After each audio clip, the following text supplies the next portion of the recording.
This kung fu master kept provoking an MMA fighter, mocking him and calling him out until the fight was finally set. Before stepping in, they signed a waiver, and in that moment, his hands slightly trembled, even as he tried to stay calm. As the fight started, he rushed forward to show confidence. But this wasn't a show, and the first clean hit instantly changed everything. The pressure came non-stop, no tricks, no space to recover. He couldn't defend, and his technique collapsed within seconds. The man who had been mocking was now breaking down and soon started asking to stop the fight, because reality hits harder than words. One left hook, and Mike Tyson suddenly stumbled. The entire arena froze. The invincible just got shaken. Frank Bruno had waited years for this moment. Fights canceled, injuries, controversies. It felt like this bout would never happen. But now they were in the ring. From the opening seconds, Tyson rushed forward and dropped Bruno early. It looked like it would end quickly, but Bruno got back up, and he answered, hard. That same left hook, the one that shook Tyson. For a moment, it was clear, even he could be hurt. But Tyson adjusted. Faster, meaner, more precise. Round 5 ended it. Relentless pressure broke Bruno down. The referee stepped in. He almost did the impossible, but the Predator finished it. This was one of the most painful losses in Fedor Emelianenko's career, and Ryan Bader didn't just win. He mocked him. After the fight, he smirked. Is this your best fighter? But the answer came. The Emperor's student stepped in, facing a bigger, more experienced opponent. Bader rushed forward again, pressuring, hunting an early finish. But this time, it didn't work. He stayed calm, controlled the distance, and waited. And when Bader slowed down, everything changed. The pace picked up. Strikes landed clean. Bader started backing up, too late. Second round, a perfect high kick. He drops. He tries to stand, but the finish comes on the ground. The teacher was avenged. Silence replaced the mockery. After that knockout, he felt untouchable. Jorge Masvidal blew up after that flying knee that put Ben Askren out in seconds. But it wasn't just the win. He kept hitting an already unconscious opponent, and then mocked him for it. At the press conference, he even justified it. Said those shots were necessary. But one man didn't forget. Kamaru Usman didn't talk. He stepped into the cage and did the same. One clean shot, Masvidal drops. Then a brutal follow-up on the ground. And after that, the same words came back. I keep going until the ref stops it. Sometimes karma doesn't take long. It just waits for the perfect moment. Just look at what he did. Right in the middle of the fight, he deliberately pokes the eye, then instantly rushes forward, trying to steal the win the dirty way. Ryan Jett looked overconfident even before it started, like the outcome was already decided. But Joe Elmore came in different. No hype, just pressure. From the first seconds, he kept moving forward, taking shots and never backing up. And when that eye poke happened, everything went off script. Jett tried to finish it, but walked straight into a trap. Half blinded, Elmore caught the leg, locked it in, and didn't let go.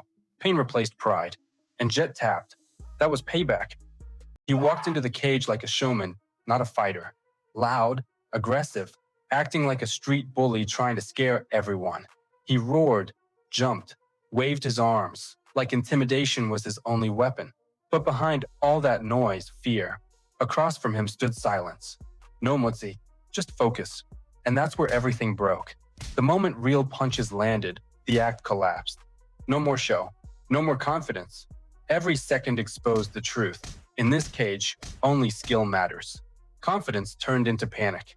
Breathing fell apart. I said everything. In less than 2 minutes, he was done. And when the bell rang, he didn't come back.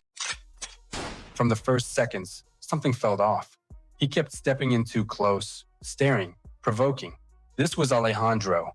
All ego, no control. He didn't fight smart. He fought angry. He rushed forward with pressure and chaos.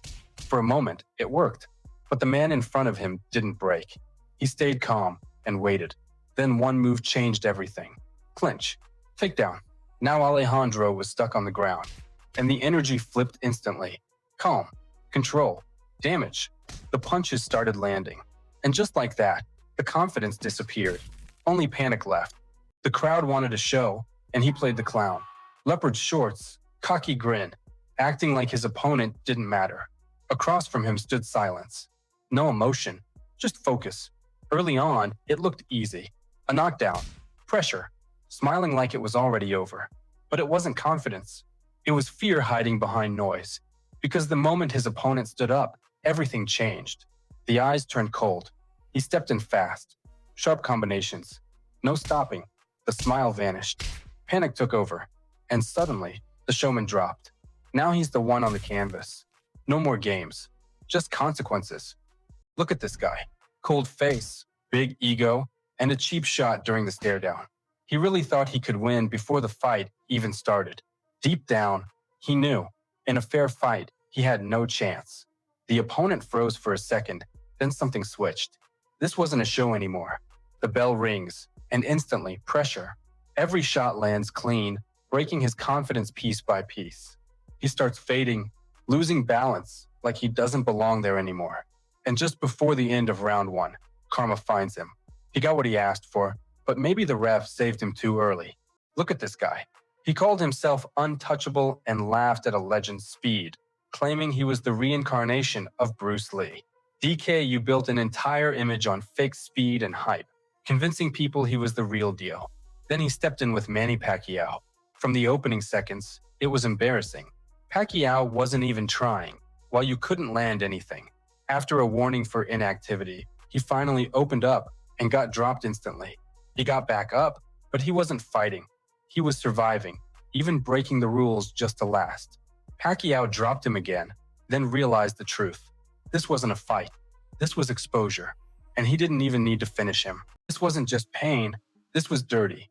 The Chinese fighter came in aggressive, smashing pulver to the body, legs, and head. For a moment, it looked like the legend was done. But then he gasped. Too much, too early. One clean shot drops him, and suddenly everything flips. Now Pulver is in control. And that's when it gets ugly. With no way out, he throws a blatant low blow. Right there. No hesitation. And after the fight, he denies it. Says it hit the leg. The leg? Come on, everyone saw it. That's not an accident. That's desperation. Dirty move or straight up cheating. He grabbed him by the neck like a sack. 150 kilos, and it looked over instantly. Paul Verhoeven's, a giant everyone feared. Mark Rees, no power, just fight IQ. The giant rushed in, trying to crush him. But Mark stayed smart, attacking the leg. Again and again. Then a mistake. He shoots in and gets caught in a guillotine. Hair fading. The crowd already sees the finish. But Paul lets it slip. That was the turning point. Mark escapes and keeps destroying the leg. Seconds pass, and the giant starts breaking, breathing heavy, slowing down, and then he drops. Not from power, from patience. 40 kilos erased by timing. Look at this arena. This is where the strong survive and the weak get broken. For the Japanese fighter, this night looked like the end. His mother couldn't watch. She prayed like it was goodbye. Across from him stood Melvin Manhoff, a destroyer who finishes fights fast. He didn't come for a battle. He came for a victim. The Japanese fighter stayed calm, quiet, patient, waiting. Manhoff rushed in, but made one mistake. He followed him to the ground and stepped into a different world. No panic, no wasted moves. The trap closed. Seconds later, the destroyer tapped. That night, the underdog didn't just win. He ended a myth. He walked into the cage like a gladiator. Tank Abbott, a man who turned pain into power and fights into destruction. He didn't just beat opponents, he crushed them. But that night, he faced Kimbo Slice, a street fighter with no fear and no rules. The cage closed. Abbott pushed forward, trying to break him. Kimbo stood his ground, answering with pure aggression. Then suddenly, an illegal shot to the back of the head. The referee steps in. Warning, tension rises. The fight resumes, and Kimbo explodes. One punch, Tank drops. He tries to stand, but it's over. Even iron breaks. He thought he was in control, but he was already falling into a knockout. This is Michael Venom Page, a fighter who turned fights into a show. Hands down, dancing, making his opponents look ridiculous. He made everyone look foolish and seemed untouchable. But across from him stood Douglas Lima, calm, patient, cold. While Page was playing with distance, Lima was waiting for one moment, One perfect low kick breaks the balance. Then a clean shot to the head. It was over in a second. When you fight for show, someone else comes for the result. He picked the wrong place to act tough. A street guy walks into a pro boxing gym, loud, disrespectful, and filming everything. He signs up to fight the owner like it's a joke. But from the first exchange, reality hits. The gap in skill is obvious. Every move he makes looks desperate. He's not fighting, he's trying to survive. One clean shot breaks him. The confidence disappears instantly.